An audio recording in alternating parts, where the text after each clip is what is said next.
Bismillahirrahmanirrahim. Assalamualaikum warahmatullahi taala wabarakatuh.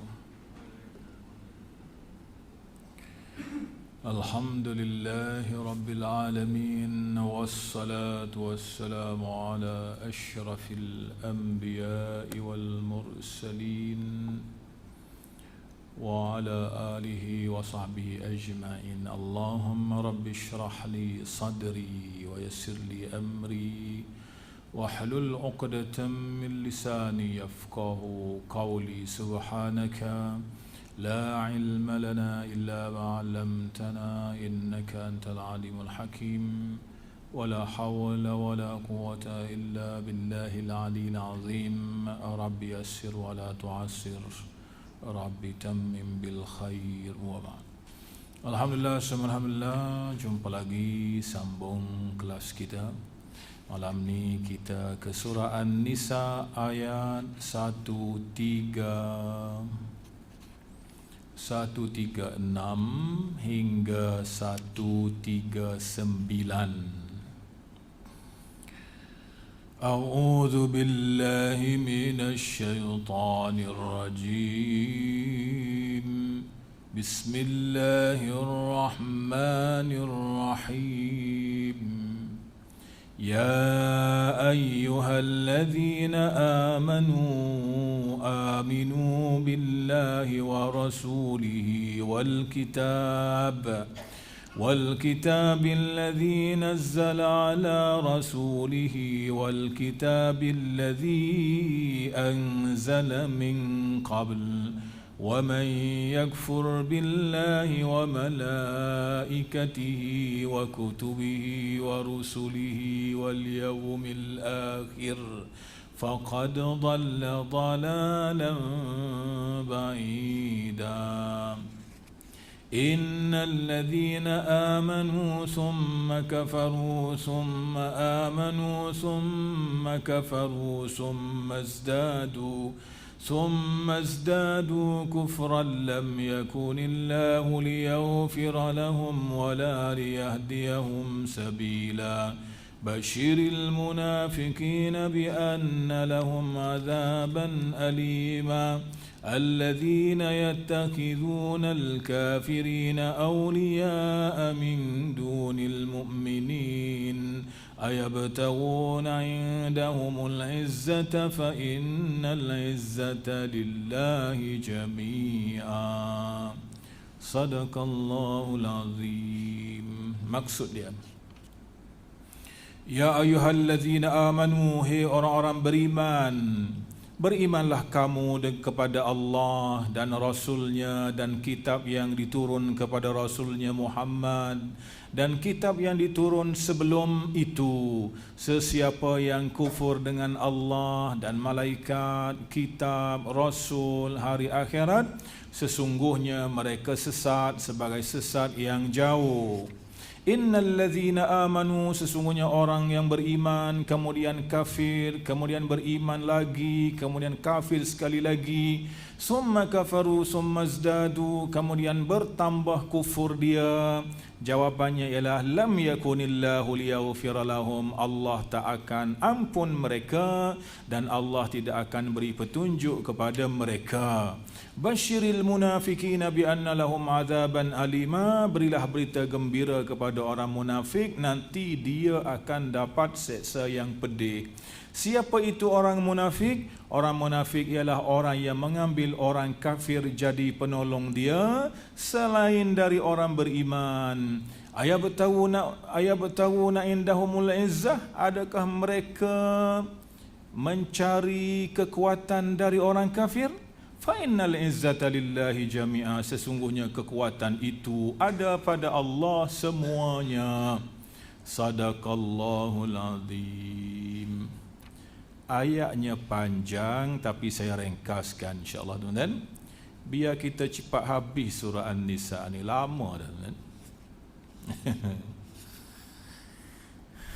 Baik. Nanti bila-bila kita baca ayat ni kita faham nanti insya-Allah. Baik, ayat 136. Allah nak bagi tahu apa ni dekat ayat ni? Biar saya tolong jelaskan.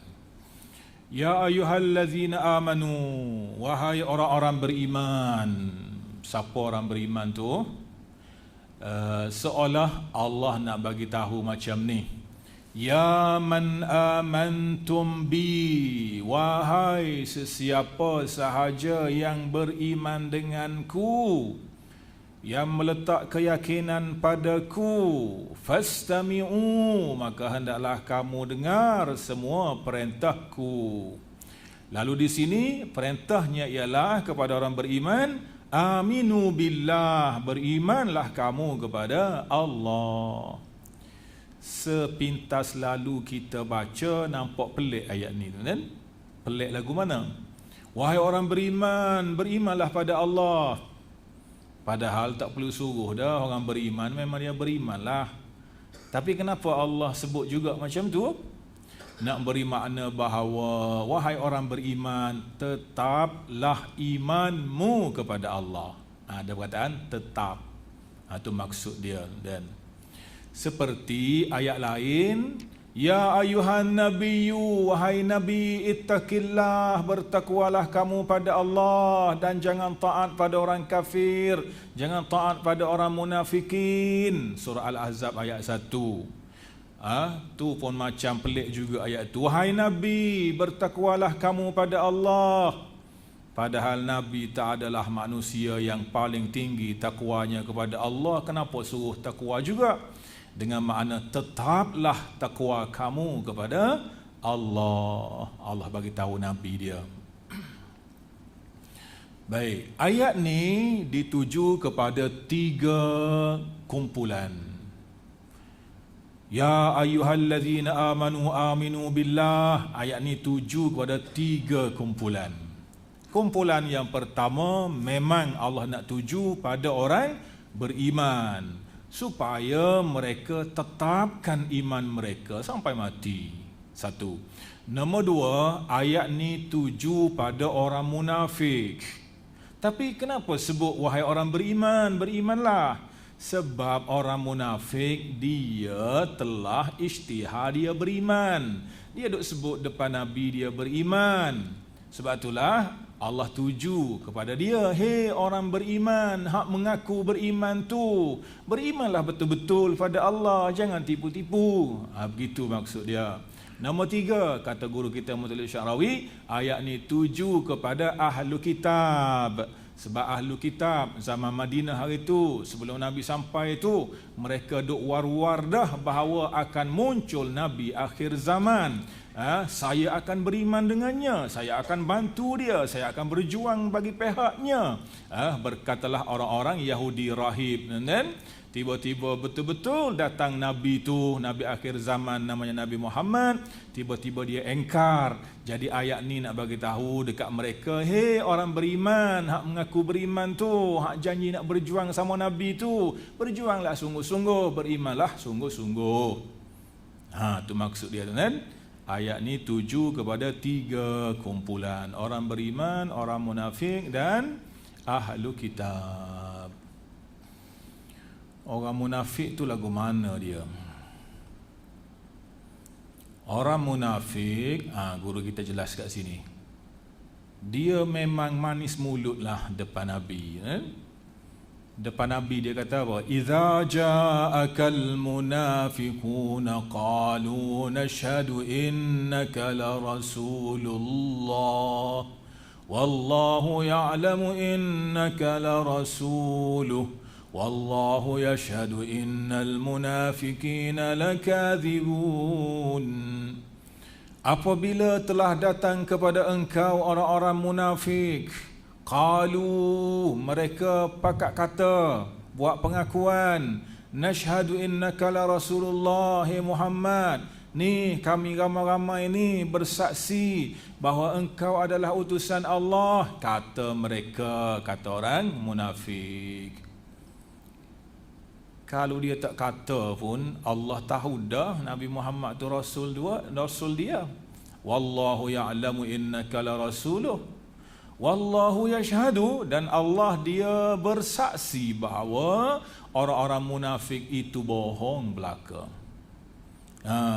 Mulut je kata depan wahai Muhammad, engkau adalah Rasul, tapi isi perut, hati perutnya menentang engkau, kufur kepada engkau. Allah dedah dia punya tembelang orang-orang munafik. Baik, ayat ni 3 ayat 4 ayat ni jelaskan kepada kita siapa orang munafik. Wa man yakfur billah, siapa yang kufur kepada Allah, kufur, tak percaya malaikat, kitab, rasul, hari akhirat, faqad dhalla, sesungguhnya dia telah sesat.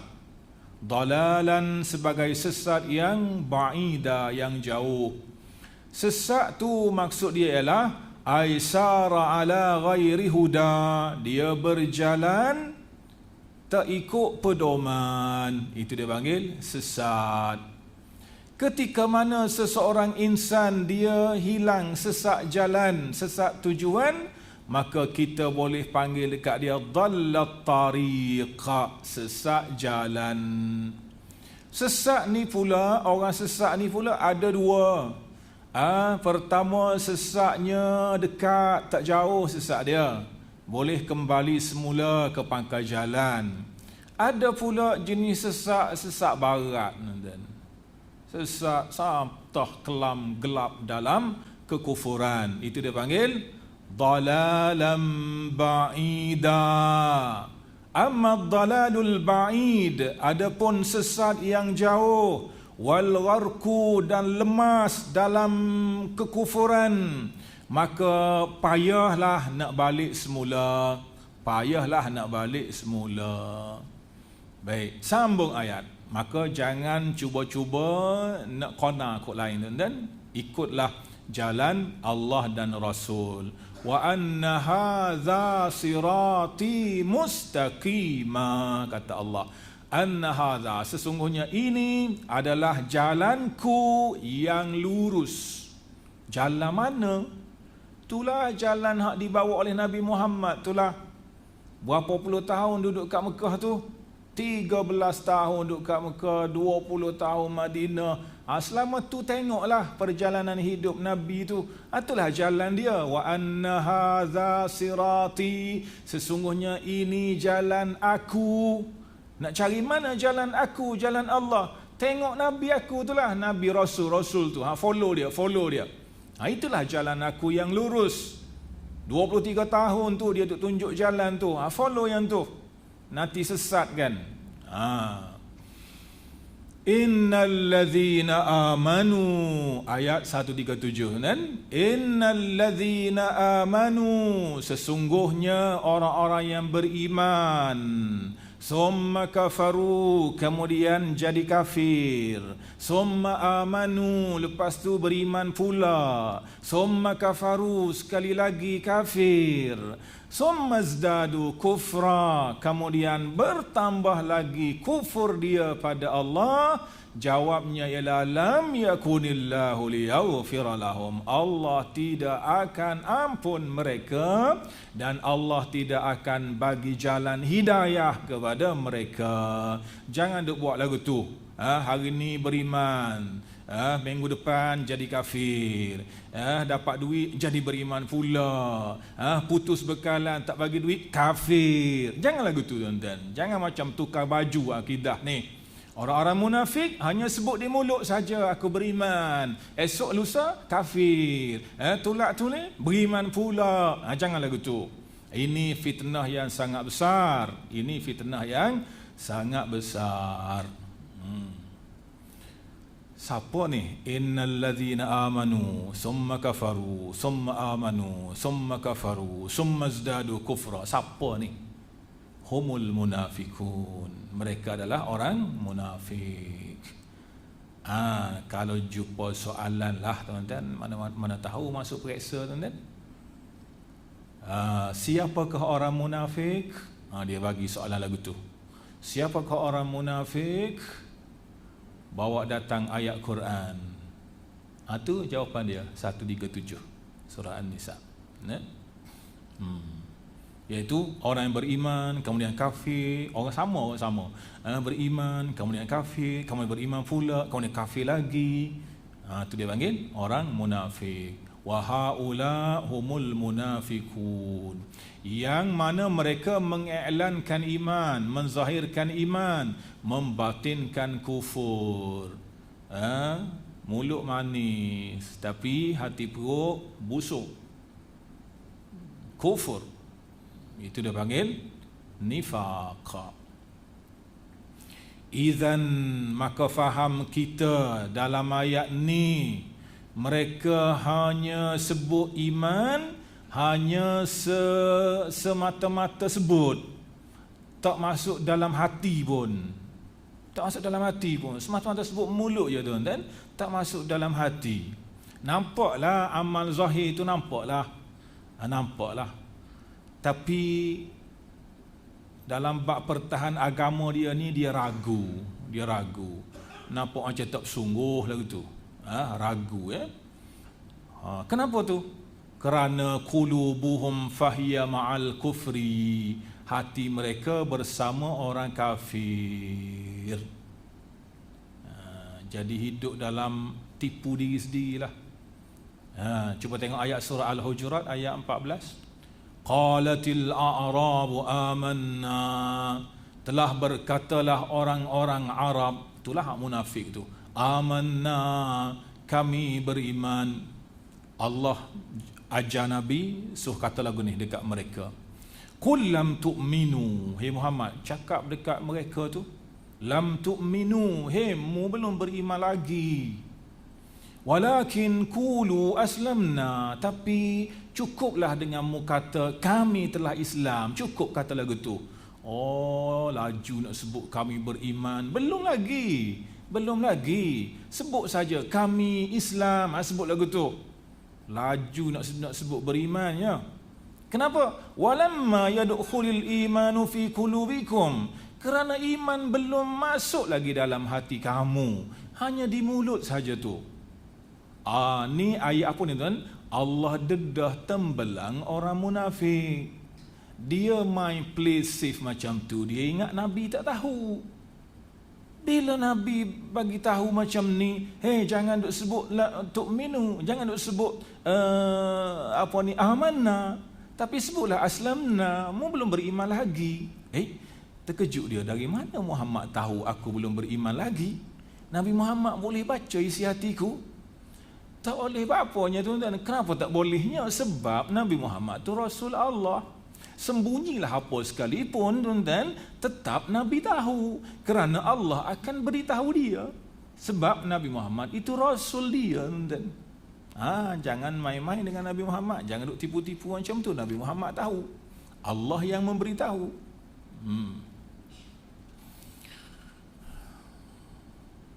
Allah tak ampun mereka tuan-tuan.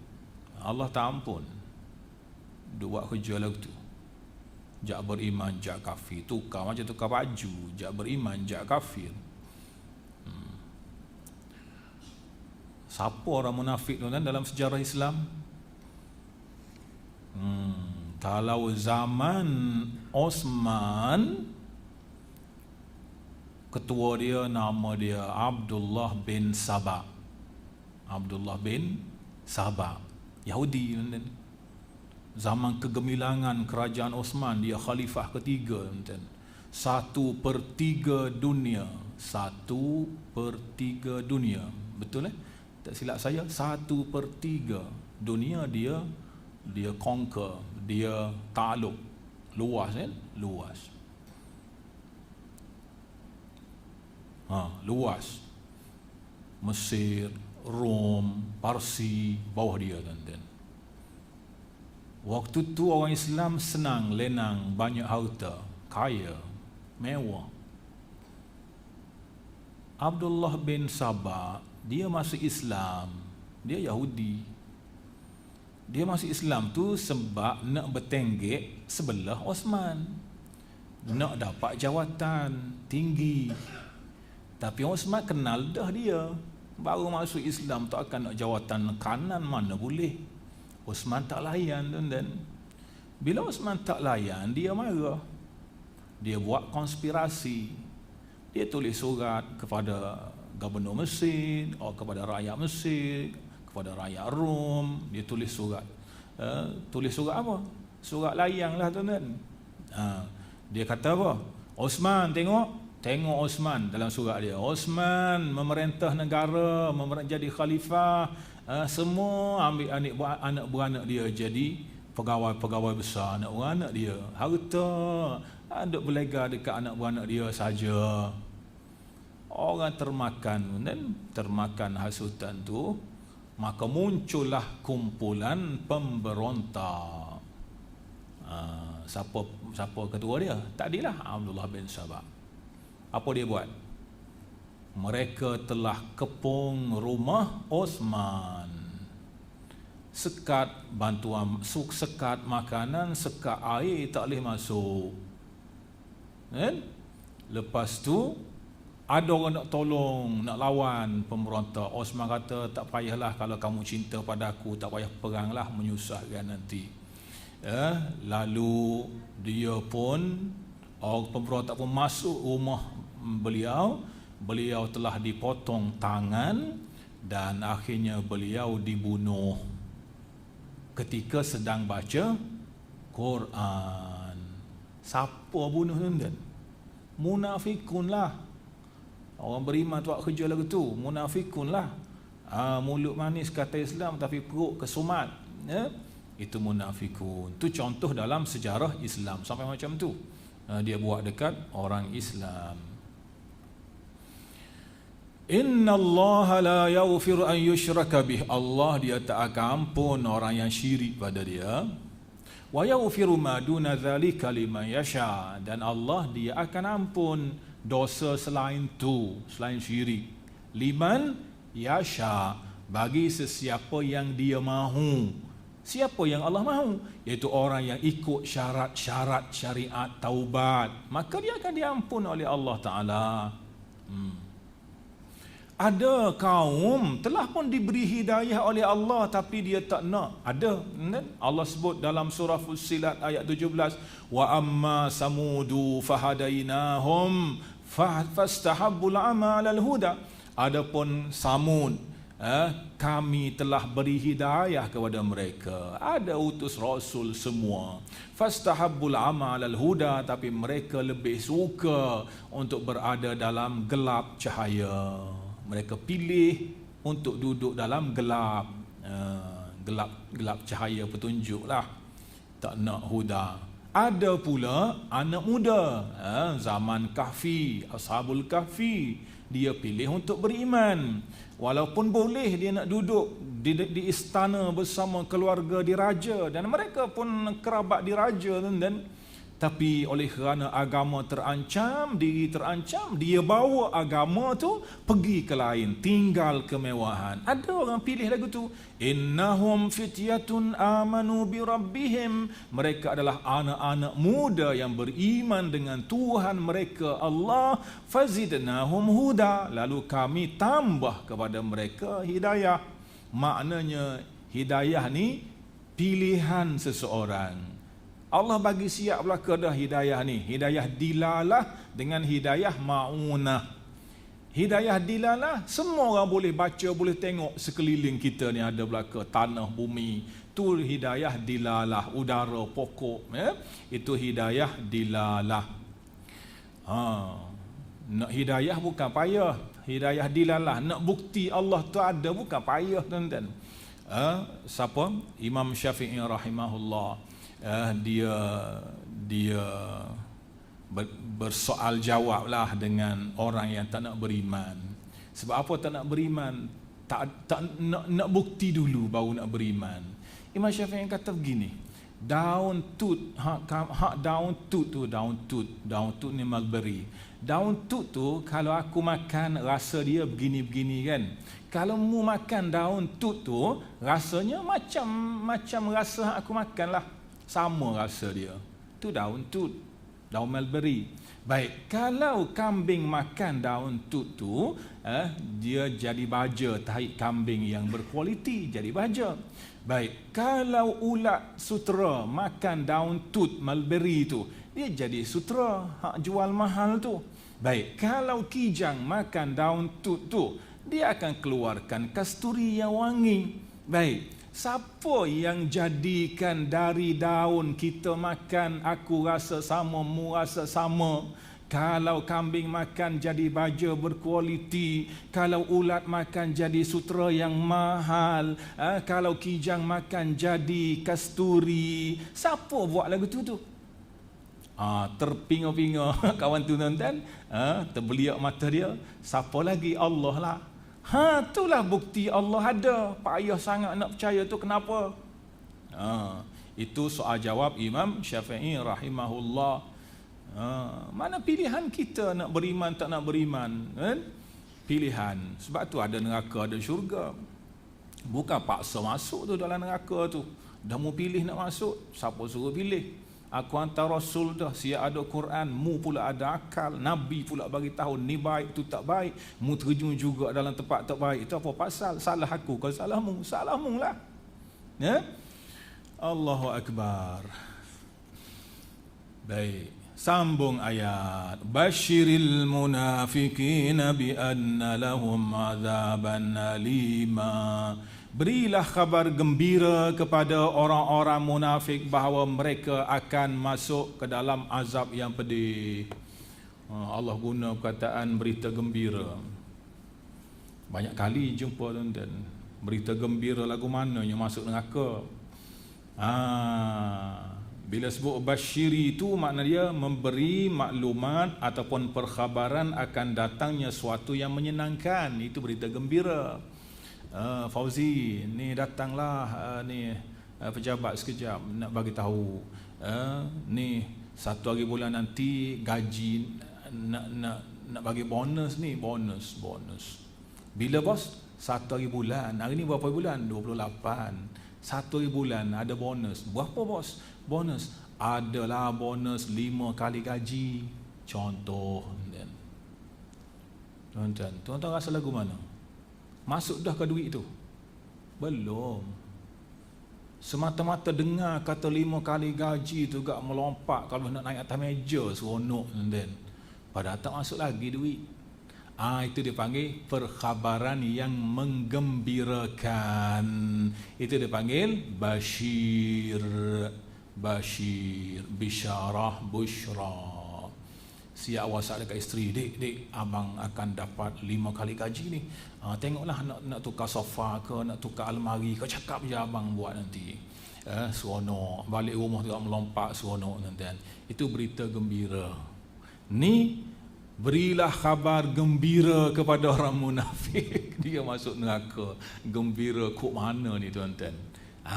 Ni tujuan Allah nak bagi tahu bahawa azab hak menanti orang munafik ni sangat berat, tuan-tuan. Sangat berat. Sangat berat.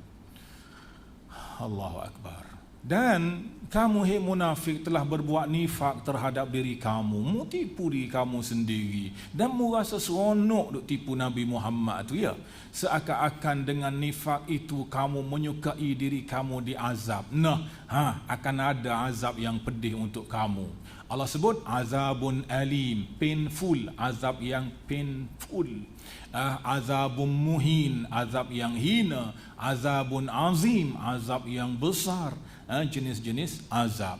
Baik, ayat 139, cepat-cepat tuan-tuan. 139, siapakah orang munafik tu?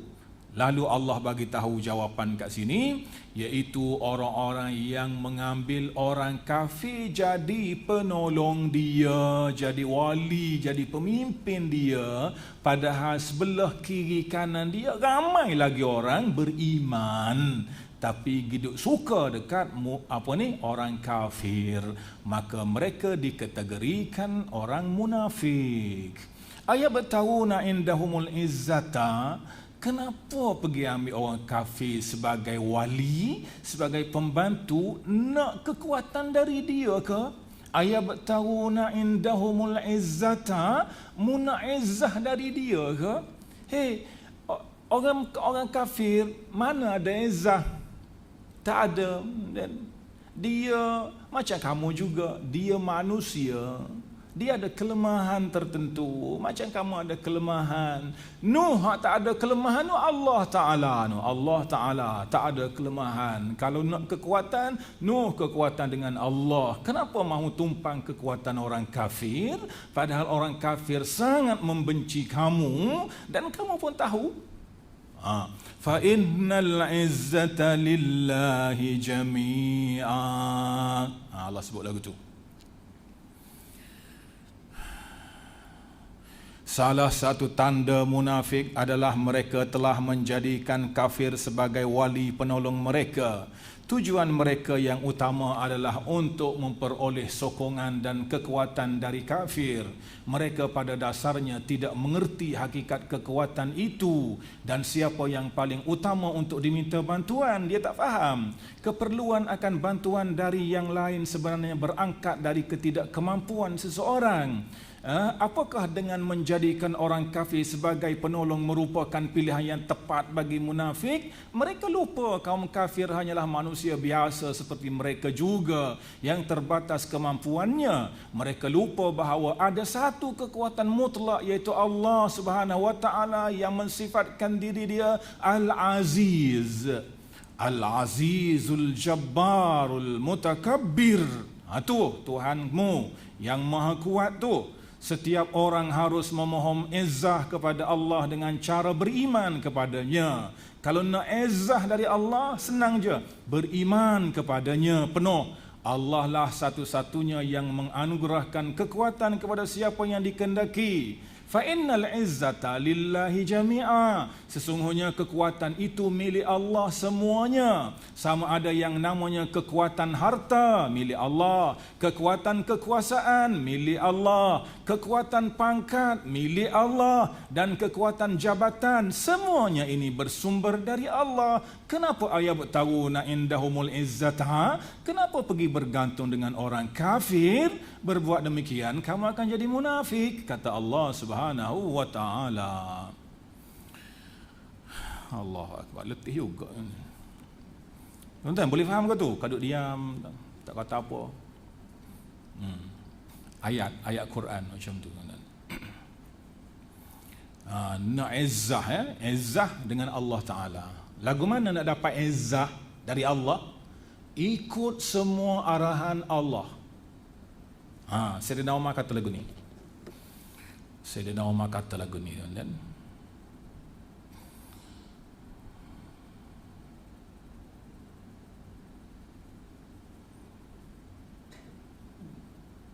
Bawah sekali tu Sayyidina Umar kata, hak ni ustaz kata. Kita hina hari ini sebab kita tidak memuliakan Islam. Tuan-tuan nak mulia, keluarga tuan-tuan nak mulia, masyarakat tuan-tuan nak jadi mulia, muliakan Islam. Muliakan Islam, maka Allah akan angkat kita. Islam kata jangan ambil rasuah, jangan. Baru jadi mulia, baru jadi gagah. Kan? Ni kebun hak orang, tanah kita kebun orang. Lepas tu nak ambil kena masuk mahkamah. Tak gagah, tuan-tuan. Sebab apa? Rasuah kuat sangat. Maka Allah akan angkat kita. Sebab itu kita sebagaimana kata Umar Al-Khattab, kita kaum mulia sebab Islam. Kalau kita cari kemuliaan lain dari Islam, Allah hina kita. Siapa cakap? Umar Al-Khattab. Tu Umar cakap. Allah cakap. Ni lah ayat depan kita ni, ayat 139. Baik, pukul apa dah?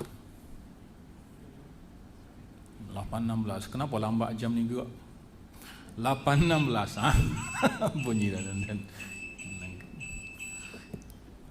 Nak sambung berita ke? Berita lepas azan kan? Okey. Habis ayat tu sampai 139, kita sambung nanti bulan depan 140. Kita tengok berita sikit sebelum azan, tuan-tuan.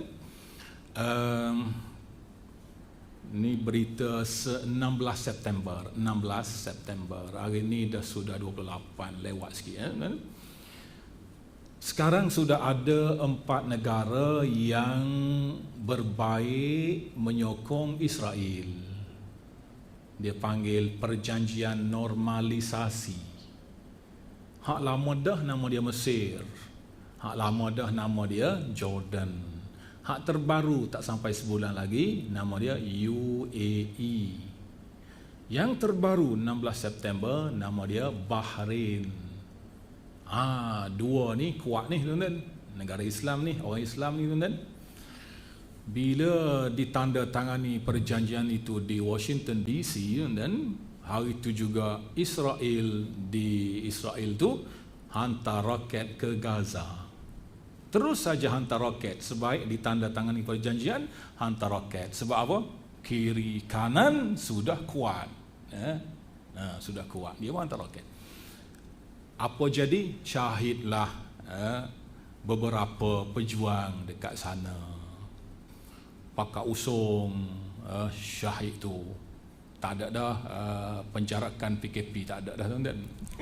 Ramai pakat usung ke tanah perkuburan. Apa Al-Qassam dan Hamas buat tuan-tuan?